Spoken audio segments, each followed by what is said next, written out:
The journey ends where it began, in the cold and beautiful reflection of the final chrome horizon we all share. Stay with us for the ultimate resolution of our cinematic arc and the reveal of the truth. Hit subscribe now and witness the most important ending today. When it happened, I was already running 5 minutes late because my travel mug leaked all over my passenger seat and I had to stop at a gas station to clean it up with paper towels that disintegrated on contact. So I walked into the Meridian Group offices at 8:37, still smelling faintly like dark roast, and found my manager standing outside my office door with his arms crossed like he'd been waiting there since dawn. His name was Glen Pritchard. He'd been promoted to Director of Client Services 8 months earlier, which was roughly 7 months and 3 weeks after he'd stopped understanding what our department actually did. He had the kind of confident incompetence that gets men promoted in certain companies, the ability to speak in complete sentences during executive meetings and dress like he'd consulted a magazine before leaving the house. That morning, he was wearing a blazer over a company polo, which at Meridian meant he was about to either fire someone or make a presentation to leadership, sometimes both. "Got a minute?" he said. I had 43 unread emails and a client call at 9. "Sure," I said. He closed the door behind us, which is never a good sign. I sat down at my own desk while he stood, which felt intentional. He started with a compliment, which is how I knew it was bad. He said I was an incredibly valuable part of the team, and that my work with the Castellan account specifically had been above and beyond. Then he paused in the way people pause when they're about to contradict everything they just said. "But we've had some feedback," he said, "about communication." I waited. "A few team members have mentioned that your approach can come across as abrasive, especially in cross-departmental meetings." Abrasive, I repeated, direct to the point of making colleagues uncomfortable. I knew exactly what this was about. 2 weeks earlier, in a project sync with the operations team, I'd pointed out, using a spreadsheet with source data, that we were about to overbill Scottsdale in logistics by roughly $14,000 due to a miscategorized service tier. I had sent the spreadsheet in advance. I had flagged it in the meeting calmly. The operations lead, a man named Don who had been at the company since before I was in college, had not enjoyed being corrected by someone 12 years younger than him, particularly in front of the VP of his division. I had not called Don names. I had not raised my voice. I had opened a spreadsheet. "I brought a billing error to the team's attention," I said. Glen tilted his head like I'd said something slightly foreign. The way it was done created some friction. "We would have overbilled a client by $14,000. And that's great that you caught it, but there's a way to handle those situations that keeps relationships intact." I looked at him. He looked at me. Neither of us said anything for a moment. Then he told me about the workshop. The company had contracted with an outside firm, a professional development consultancy out of Phoenix, to run communication and leadership workshops for employees who had received feedback about interpersonal dynamics. The workshops were 2 half-days held at an off-site location in Scottsdale, and attendance was, in Glen's words, strongly encouraged for continued growth within the organization. He slid a printed enrollment form across my desk.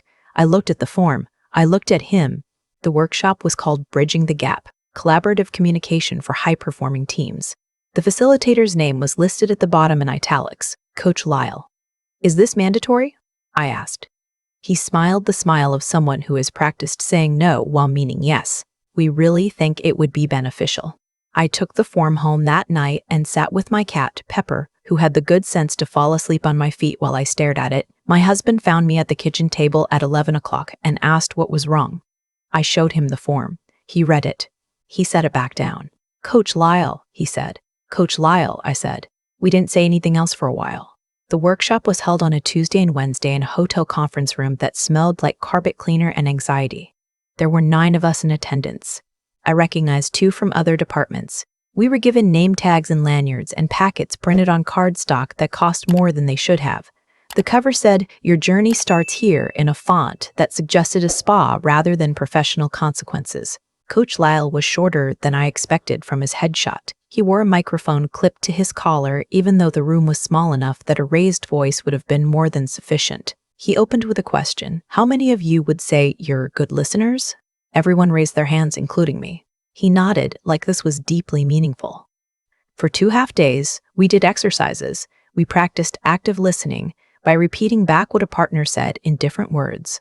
We learned about communication styles, drivers, expressives, analytics, amiables, and took a quiz to determine which one we were.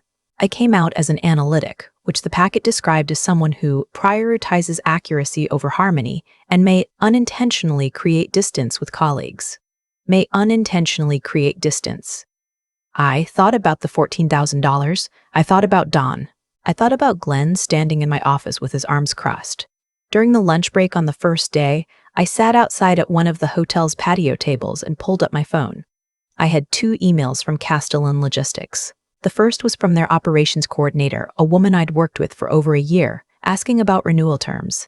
The second was from someone I didn't recognize, a name I'd seen once in a contract signature block but never corresponded with directly. His title was VP of Strategic Partnerships. His name was Grant Holloway. He was asking if I had time for a call. I almost didn't respond immediately. I thought maybe I should run it through Glen first, keep things smooth, be collaborative, be a bridger of gaps. Then I thought about how that $14,000 error had been handled. I thought about Coach Lyle inside talking about harmony. I replied and said I had time that afternoon. Grant Holloway had a low, unhurried voice that made him sound like he'd never been surprised by anything. He told me he'd been reviewing Castellan's vendor relationships as part of a broader strategic review, and my name had come up, specifically in connection with the billing audit I'd flagged. Their internal finance team had cross-referenced it and found it had saved them a not insignificant amount on their annual reconciliation. "We noticed it didn't seem to go over well on your end," he said. I wasn't sure how to answer that. "It was handled," I said. Unsure. There was a pause, the kind that isn't empty. "I'd like to talk about what Castellan's relationship with Meridian looks like going forward. Specifically, I want to understand whether the people we're working with have the same priorities we do." I told him I'd like that conversation too. Over the next 3 weeks, I had 4 more calls with Grant Holloway. I had them during lunch breaks during my commute, once from my car in a parking garage because the reception in my office building was poor. Each call went longer than the one before. He asked detailed questions. I gave detailed answers. He sent me documents to review. I reviewed them and set back notes. He said things like, "This is exactly the kind of analysis we need, and I want to make sure we're building something that lasts." At work, things had gone back to a version of normal. I'd returned from the workshop and sent Glen a note saying it had been valuable. He replied with a thumbs-up emoji. Don had stopped making eye contact with me in the hallway, which I found more pleasant than the alternative. I attended my regular meetings. I sent my regular emails. I smiled in the break room. I did not tell anyone about the calls with Grant Holloway. This was not deception exactly. Castellan was my account. I was their primary contact at Meridian. There was nothing unusual about a senior client representative reaching out to me directly. I simply chose not to volunteer the information. Not because I was hiding it, but because I was watching something develop, and I'd learned by then that things that are named too early tend to get managed out of existence. It was Glen who actually set the wheels in motion, though not in the way he intended. He decided, about a month after the workshop, to redistribute the Castellan account. He framed it as a team approach to client management, which in practice meant bringing in 2 other people from the department, a man named Chip who had been at the company for 2 years and whose most notable professional achievement was a fantasy football league he'd run on company time, and a woman brought in from the marketing side who had never spoken to someone in logistics procurement in her life. He told me in a brief hallway conversation, casual, almost as an aside, that he was spreading the relationship so we had redundancy in the account. I said that sounded great. He seemed relieved that I wasn't upset. I wasn't upset. I was calculating. Because here's what Glen didn't know. Castellan's contract came up for renewal in 11 weeks, and Grant Holloway had been, over our many calls, outlining what a renewed and significantly expanded partnership might look like, not with Meridian's standard service tier, with a custom enterprise structure that would require dedicated account management, specialized reporting, and a direct point of contact with enough institutional knowledge to handle their complexity. He had asked me, on our 4th call, whether I would consider being that point of contact independent of my current firm. I had said I needed to think about it. I thought about it for 9 days. Then I called my cousin, who was an employment attorney in Denver, and we talked for an hour and a half. Then I called Grant Holloway back. The morning of the Castellan renewal presentation, I wore the blazer I'd bought for my performance review 2 years earlier, the one I'd been saving because it made me feel like someone who had already decided how things were going to go. I drove to the office, found a parking spot on the first try, which felt like a sign, and walked in carrying a coffee I'd actually had time to make at home. Glen had organized a full presentation. It was happening in the large conference room on the 3rd floor, the one with the floor-to-ceiling windows and the long table that seated 16. He had prepared slides. Chip had prepared slides. The marketing woman had prepared slides. There was a printed agenda. There were pastries from the Good Bakery, which meant Glen had approved a catering budget, which meant he thought this mattered. I had prepared nothing. I had submitted my resignation letter to HR the previous Thursday. The timing of that had been intentional. HR processes resignation paperwork on a rolling basis and typically notifies direct managers within 5 to 7 business days unless there's a pressing reason to expedite. Glen had not yet been told. I sat at the conference table and watched them set up. Chip tested the clicker. Glen rearranged the pastry tray. Someone from operations I didn't recognize poured himself coffee and sat down at the far end of the table like he was attending a class he wasn't sure was worth his time. At 9:02, 2 people from Castellan's side joined by video, their operations coordinator, whom I knew well, and a member of their procurement team. They said hello, made small talk. Glen welcomed them warmly. The presentation began. It was fine. It was exactly the kind of fine that a presentation becomes when the people giving it don't fully understand what they're presenting. Chip spoke confidently about metrics he pulled from a dashboard, but couldn't explain the underlying methodology for. The marketing woman talked about brand alignment in a way that made the operations coordinator visibly tilt her head. Glen spoke about the strength of our partnership and shared growth trajectory in the tone of someone who has absorbed a phrase without understanding its weight. I did not present. I had not been given slides to present. Glen had managed that neatly by giving my portions to Chip and the marketing woman, which meant that I sat at the table for 45 minutes as a kind of silent endorsement of everything being said. The video call ended. Glen thanked everyone. He was pleased. He turned to me and said, in the particular generous way of a man who thinks he's won, "I think that went really well." "I think it did," I said. At 10:47, my phone buzzed. The text was from a number I'd saved as GH, lobby. 5 minutes. I excused myself, citing the restroom. I took the elevator down. Grant Holloway was standing near the building's front entrance in a dark gray overcoat, the kind of man who looks exactly like what he is, someone who has been in rooms where decisions happen and has usually been the one making them. He was accompanied by a woman I recognized from LinkedIn as Castellan's new general counsel. He smiled when he saw me. "I thought we should do this in person," he said. "I appreciate that," I said. He pulled an envelope from his coat pocket. Inside was a letter on Castellan letterhead, addressed to me personally, outlining the terms of a contract engagement as their Director of Strategic Vendor Relations, a newly created role designed around the scope of work we discussed. The initial term was 18 months at a rate that, when I'd first heard the number, I'd asked Grant to repeat it twice. Annual value, $2.3 million. To the firm I was in the process of registering with my husband as a co-founder. I took the letter, I read it, I looked up. "We're very glad you caught that billing discrepancy," Grant said. "It told us what we needed to know."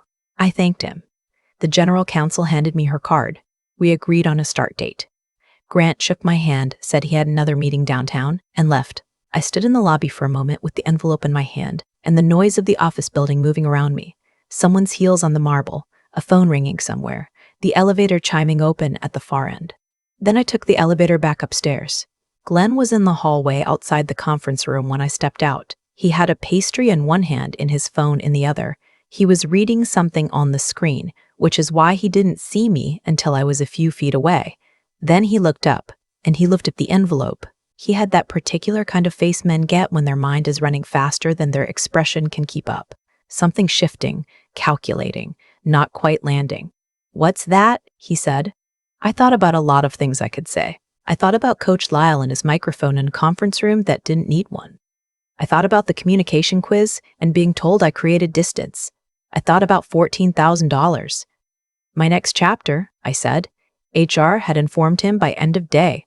I was gone before the afternoon stand-up. 3 months later, Castellan Logistics formally announced a restructured vendor partnership, covered briefly in an industry newsletter I still subscribe to. The article mentioned a new strategic leadership arrangement and enhanced account oversight. It did not mention Meridian by name. The operations coordinator I'd worked with for over a year sent me a LinkedIn message that said simply, "Good for you. We knew you were the one holding it together." I read it twice, then put my phone down and went back to work. My husband had set up the back bedroom as our office. We had a whiteboard, 2 desks we'd bought secondhand from a school that was renovating, and a secondhand espresso machine that had taken 3 YouTube tutorials and 1 very patient appliance repair phone call to get working. On the whiteboard, in his handwriting, was a list of the 3 other clients we were in preliminary conversations with. Castellan was already written at the top. He'd drawn a small star next to it. I don't think about Glen much. Sometimes I do. When I'm in a meeting and someone says something vague about communication styles or team dynamics, I'll feel a flicker of something that isn't quite anger anymore, more like memory. The way you remember being cold.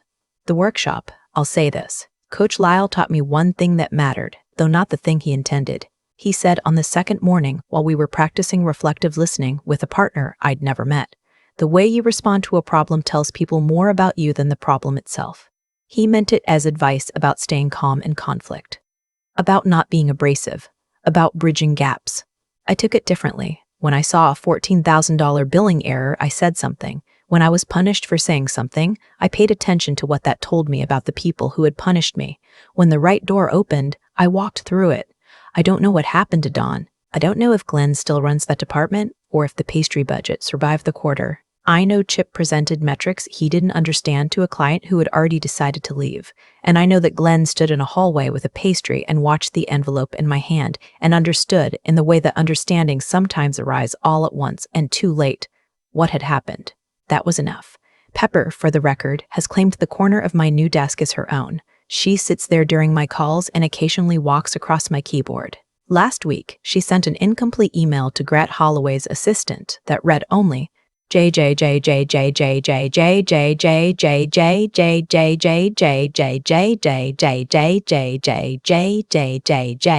His assistant replied, "Ha, give that cat a raise. Honestly, she earned it." I've thought a lot about what actually changed the day Glen handed me that enrollment form, not what it felt like. I know what it felt like. I remember sitting at my kitchen table at 11 o'clock with Pepper on my feet and a document called Your Journey Starts Here in front of me. But what it set in motion. Because looking back, I think the thing that was supposed to diminish me was the exact thing that gave me the space to think clearly. When you're busy, you get tunnel vision. You're moving fast, doing good work, catching errors other people miss, sending the right emails, showing up on time. You're inside the machine, being pulled out of it, even in the most humiliating way possible, even by someone who thought he was putting you in your place, forces you to look at the machine from the outside. And once you see it from the outside, you can't unsee it. I saw that Glen's priority was never accuracy. It was comfort, his comfort, Dawn's comfort, the smooth running of a room where no one's feelings got disrupted even if the client got overbilled by $14,000. I saw that a company willing to send me to a workshop called Bridging the Gap, because I opened a spreadsheet, was a company that had already decided what kind of people it wanted to keep. I wasn't that kind. And that was fine, because it turned out they weren't my kind either. What I didn't expect was how much Grant Holloway's call clarified things. Not because he offered me an escape, but because of what he said first.